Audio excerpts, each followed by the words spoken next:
My name is Julia. I'm the kind of person who seems to be made up of 99% seriousness. For some reason, right now, I'm outside my home. Next to me is a single suitcase. My bare essentials are haphazardly packed inside, and in my hand are 2 envelopes. Just on the cusp of early summer. On the loveliest season of the year, I was kicked out of my in-laws' house. It happened without any warning. A morning just like any other. The delicious aroma wafting from the kitchen. After a quick makeup routine in my room, I headed downstairs for breakfast. The housemaid's cooking is always so delicious, I always end up overeating. Today's breakfast seems to be American style. Cheerfully humming, I opened the living room door. But what awaited me was not a wonderful breakfast. "Julia, you deceived us." My mother-in-law, upon seeing my face, teared up and began to repeat unintelligible words like liar and "I trusted you." After saying her piece, she left, leaving behind only a resentful look. On the other hand, my father-in-law just kept glaring at me, his face full of anger. What happened? It was all I could manage to utter. I have no idea why my in-laws are behaving this way towards me. After all, until yesterday, we were getting along as well as with my own parents. While I was perplexed by their inexplicable attitude, my husband Ryan, who was silently eating his breakfast, caught my eye. Last night, he'd said he'd be staying at our other home near his company, so I thought he wouldn't be here this morning. Had he come home late last night? I hurried over to Ryan as if seeking help. What's gotten into Mom and Dad? I choked on my words just as I was about to say, they're acting. Because Ryan was also acting strange. He looked at me as if he was looking at a criminal. A contemptuous, even fearful, cold stare. Ryan? You hypocrite! Ryan spat out those words. The usual kind him was nowhere to be found. Ryan, who always brought me my favorite flowers as a gift when his work kept us apart. "I'm sorry, I really wish we could go on a trip together." Even a week ago he said such things. Ryan gestured to his secretary who was standing by. The secretary responded, understood, and went upstairs. "You've done it, Julia." "Huh?" "You married me for the money, didn't you?" "What?" "You stole my mom's money." "What? Wait a minute, I didn't." "You used up such a huge amount of money, now you're trying to justify it?" What are you talking about? Dad, I really didn't." "Get out of this house." Dad?" "That's what's going on." "No!" It seems that I have been accused of squandering my mother-in-law's money, and quite a large sum at that, but I had absolutely no idea what they were talking about. There's no way I would do such a thing. I pleaded over and over again, but no one would listen. I shuddered when I saw the secretary return from upstairs, holding a suitcase. My personal belongings were probably packed in there. Wait, Ryan, listen to me." "I didn't think you were that kind of person, Julia. I'm disappointed." Ryan shook his head with a regretful expression like a stage actor. He was convinced that I was the culprit. "This contains the divorce papers. Once you've signed them, send them back to me." Ryan forced the paper he had taken from his breast pocket into my hand. "What? Why?" "I can't live with someone who is only after a family inheritance. This is the unanimous decision of the family. Now get out." His voice was cold enough to freeze my spine. "That's not fair. Why would I? I really didn't do anything." Ignoring my struggles, Ryan instructed his secretary, "Don't ever let her set foot on this property again." What are you doing? Stop it!" The sturdy secretary forcefully dragged me out of the premises with my suitcase. My face was already a mess with tears. Yes, I come from a common background. I am not rich like Ryan. Money is always better to have, and I wouldn't mind having more. But I'm a very straightforward person. Even the thought of stealing never crossed my mind. A magnificent mansion. Like getting rid of a pest, the secretary tossed me out onto the street. It hadn't even been 30 minutes since I had woken up. Was I having a nightmare? My brain couldn't keep up. I felt like I was going mad. In the midst of this, the large door closed remorselessly. Why? Just before the door closed, the secretary extended his hand and forced another envelope into my hand. This is also from Mr. Ryan. Please take it. Then the sound of the lock turning echoed and the door was fully closed. I looked inside the envelope. It contained what seemed to be a severance payment of $10,000. I married Ryan 3 years ago. I had been working as an advisory accountant for the company where my father-in-law was CEO.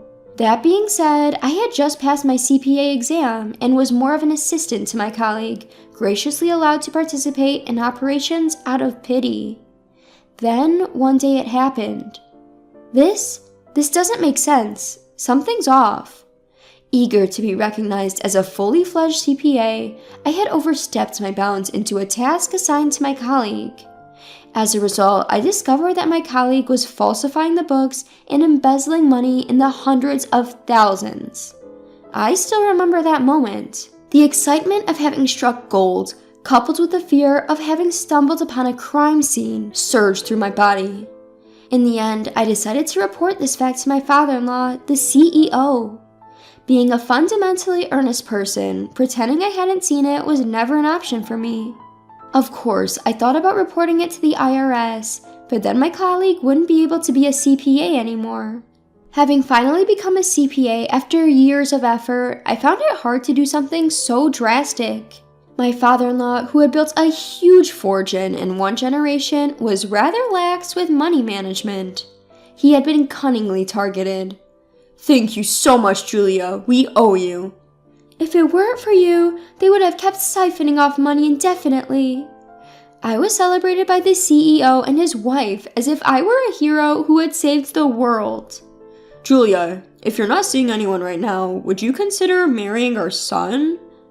I wondered if it was common for wealthy people to exaggerate their flattery. Not knowing how to react, I just laughed it off at the time. However, the father-in-law's wish for marriage was serious. By the time I realized it, I was being introduced to his son, who also praised me as a hero who defended the assets. Being praised like that, I didn't feel bad. Moreover, having been belittled for being too serious for so long, it felt as if it was proof that good things come from living sincerely and earnestly, and I was happy. I, who was a mere trainee CPA, was promoted to an official advisory accountant and even appointed as the personal secretary to his son. Ryan, the son, was the typical privileged type, always optimistic and thinking it'll work out somehow. I found myself at first annoyed but gradually discovering happiness in helping Ryan with his dependency on me. "Ryan, you need to leave for the business meeting soon." "I'll be fine. I'll make it in time." "Are you going to put the driver in a tough spot again?" "No, I'll handle the rest. You should get going." Perhaps he too saw me, with my meticulousness, as a good partner. We started dating, and as my father-in-law hoped, we got married amid an overwhelming welcome. Fast forward 3 years. And the relationship between Ryan, myself, and my in-laws hasn't changed. The only major change was my father-in-law's decision to hand the reins of the company over to Ryan. To facilitate this, my mother-in-law and I found ourselves running around, paying courtesy visits to various parties, preparing for my father-in-law's retirement and Ryan's board debut. That's why tonight, my mother-in-law and I were supposed to attend a business partner's anniversary party.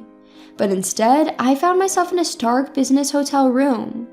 In my anger and frustration, I even considered just going back to my parents' home.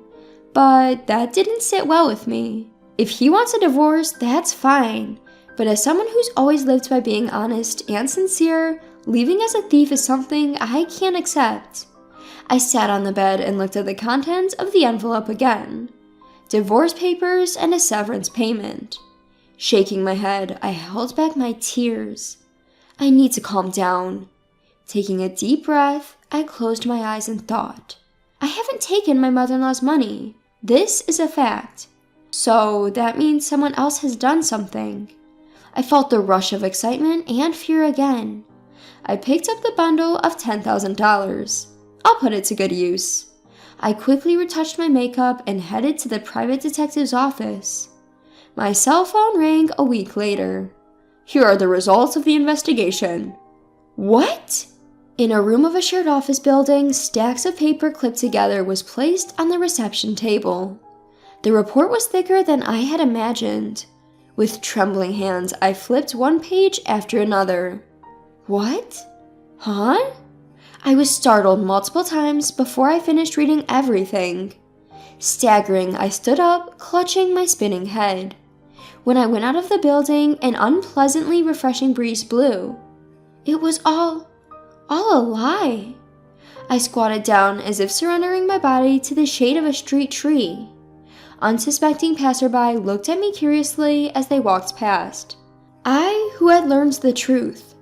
I was torn between choices and finally decided to visit my in-laws' home. "Why did you let her in the house?" Well, taking over from the maid who hung her head in the wake of being scolded, I presented my signed divorce papers to my father-in-law. "I brought these." "We told you to mail them." "If you wish for a divorce, I have no objections, but I absolutely cannot tolerate being called a thief." "Even at this stage, you still say that." Snatching the divorce papers, my father-in-law turned on his heel to leave. But I declared to his back, "I demand an apology from all of you. If you cannot accept that, I am prepared to fight this in court." At the mention of court, my father-in-law stopped. "I was happy that you accepted me, a commoner. I liked you and my mother-in-law, but—" I took a deep breath, clenching my fists. Then I let it out at once. "I really didn't do anything. Do you understand? Let me say it again. I didn't do anything." I said it as calmly as possible. What do you mean by I didn't? Mother-in-law, who seemed to have been listening to our conversation from the shadows, joined in with a puzzled look on her face. "I mean exactly what I said." I took out the investigation report from my bag and handed it to her, saying, "Please take a look." "What? What's this?" What happened?" The two of them were devouring the report. It looked like they were about to faint. The person who stole my mother-in-law's money, it was Ryan. Before our marriage, Ryan had a terrible habit of overspending. He said, "We have enough wealth in our family to play and live for a lifetime." He always went abroad to lavish himself. His favorite was gambling, and he used to bet hundreds of thousands of dollars at a time. Even his parents felt a sense of crisis about this, so they took measures to prevent Ryan from freely using their money. Then they rebuked Ryan, telling him to earn his own money. But once the habit of extravagance sets in, it's not easy to get rid of it. So Ryan started to think. He was wondering how to get a large amount of money. That's when he instigated the embezzlement that I uncovered. Ryan had manipulated my former colleague, who was my father-in-law's accounting consultant, to falsify the books. Because I assumed it was my former colleague's doing and reported it to my father-in-law without delving further, I never reached the mastermind. In reality, all the money that my senior had manipulated was going into Ryan's pocket. When I found out about my senior's embezzlement, Ryan was thankful to me along with his parents, but he seemed to be seething inside. Were the accountant and Ryan involved? It's more like an affair, isn't it? She was married at the time. Still, Ryan told her, "I love you. I want to pool money to live together," and had her embezzle. In the end, my former colleague was fired for her misdeeds. Furthermore, she was divorced because her husband had had enough of her. Despite faithfully following Ryan's selfish request to not mention his name, he ended up marrying me. Ryan persuaded her by saying this. When I opened the report to the relevant page, I stiffened my resolve, vowing not to shed a tear, and read aloud the text written there. "I married Julia just to distract my parents. By making Julia, who is serious about money, my wife, I could loosen my parents' vigilance. That way, I could get as much money as I wanted. Indeed, everything went as he planned. My in-laws, having seen that I had a track record of catching embezzlers, let their guard down about Ryan's spending because I was their son's wife. Mother-in-law, why did you think that I stole your money?" That's because Ryan said he left my card with you, Julia." My mother-in-law averted her gaze from me. "Ryan, he's been working seriously lately, and I thought there might be times when it doesn't look good to pay in cash, so I let him carry my credit card. But at that time, Ryan said, I mustn't use it limitlessly, so I'll have Julia manage it. So that's why I was accused of being a thief. Just so you know, I didn't even hear about this from Ryan. Perhaps unable to hide her shock at being deceived by her son, she wore a lifeless expression. By the way, mother-in-law, did you read about what your stolen money was used for? I don't understand anything anymore. Her voice was barely audible. Tears welled up in my mother-in-law's eyes and began to flow. I handed the report back to them. Huh? The purchase of a condominium? Let me see. Huh? But he already has another house near his office. This is a condo purchased for the senior accountant. Ryan has been involved with her all along. Lately, he's been too busy with work and has been staying at the other house a lot. Seems like he was actually staying at her place. Ryan has always been with that woman? He definitely loved her more than me. Julia. I continued to speak, void of emotion. I had read this disgusting report over and over before coming here, and I've already cried all I could. It seems Ryan is having quite a good time with the senior accountant. After all, the two of them frequent the underground casinos. Underground casinos? If you could, please look at the last page. My father-in-law hurriedly flipped the pages. Dad, what's with this amount? He's in deep with the underground casino. For the foreseeable future, he'll be struggling to pay off his debt. Underground casino? My father-in-law sank to the floor, overwhelmed. Just to confirm, no other cards have been compromised, right? Huh? Upon hearing my question, my father-in-law dashed towards the telephone in a panic. Stop it! Cancel that card, now! His voice echoed throughout the house. Later, I received a formal apology from my in-laws. They apologized for hiding their son's excessive spending and for his infidelity. I am not completely satisfied since I haven't received an apology from Ryan himself, but I appreciate your honesty. I have filled out the divorce papers already. Here. I gave a small nod and began to pack my things when they implored. Wait, Julia! Yes, stay with us, Julia. We want you here. Their attitude had changed drastically from a week ago. After treating me like a thief, I'm sorry, but don't you think that it's a bit selfish? I loved you both. You treated me like your daughter, and for that, I'm truly grateful. But you completely ignored my words, my feelings. Do you have any idea how frustrating that was for me? I had tried to hold them back, but a tear slipped from my eye. That single tear was the trigger, and soon others followed, streaming down my cheeks. Julia! The divorce papers had been filled out accurately. This divorce is also the wish of your dear son. Why not respect his feelings? He appears to have a new partner. After wiping away my tears, I added a final touch of sarcasm. It was then an alarm started blaring throughout the house. What? Caught off guard by the sudden noise, I scrunched up my face. My father-in-law then grabbed my wrist. Hey, what are you? You should come too, honey. What are you doing? They led me to the garden. There, I saw the gate that had shut me out a week ago, and then we heard a voice from outside. Hey, the gate won't open. Isn't anyone home? What the hell? My card isn't working either. Damn it. It was Ryan, grumbling and banging on the gate with all his might. The incredibly disturbing alarm continued to blare, refusing to stop. Listen carefully, Ryan.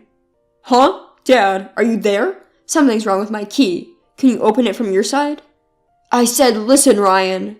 What? What's up? Ryan faltered, sensing something off about his father's demeanor. You have no right to open this gate. What? We've just revoked your access. Why the hell would you do that? Isn't it obvious? I didn't think you could be so oblivious. We know everything. All of it. Is Mom there too? Ryan, Julia was so precious to us, but you're different. We never want to see your face again. What? What's going on? Mom, you're there, right? Say something. We know that you framed Julia. We know you were involved in that embezzlement case. We know about your affair and your debts. We know everything. Hold on. Where did you get such nonsense from? Don't spew lies.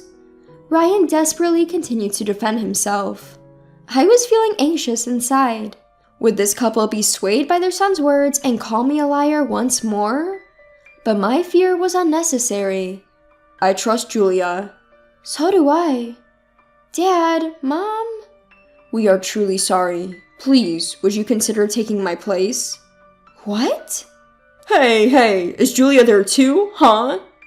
Ryan's voice, filled with rage, echoed through the air.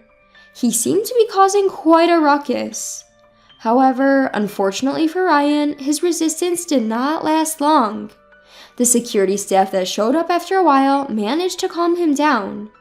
In the end, I decided to accept my father-in-law's proposal, but I asked for one condition. I will never lie. Therefore, can you trust me at all times? They both nodded firmly. A year later, do you really think I can handle being an executive? I hesitated in front of the door to the executive office. My father-in-law thumped me on the shoulder. Ryan and I had divorced, but I still called the CEO Dad as usual. It was a unanimous decision. But? Julia, what this company needs is someone who is honest and sincere. It's a perfect job for you, isn't it? My father-in-law gave me a gentle smile, but I decided to throw a slightly malicious question at him. Don't you regret kicking out Ryan? After all, he should be the one standing here. After that incident, the in-laws had distanced themselves from Ryan. At first, Ryan often came begging for money, but once he realized that they would not respond, he stopped coming. The son who had disappeared with a huge amount of debt. I wonder if he's still living with that senior. Ryan. He sighed a small sigh, seeming lonely. But the one who should be standing here is not Ryan. The load was too heavy for him. Well, we who spoiled him too much are to blame. Dad? Hey, don't look so down. Stand up straight with pride. Yes. I reached out for the handle leading to the executive office. The door opened smoothly, like an automatic door.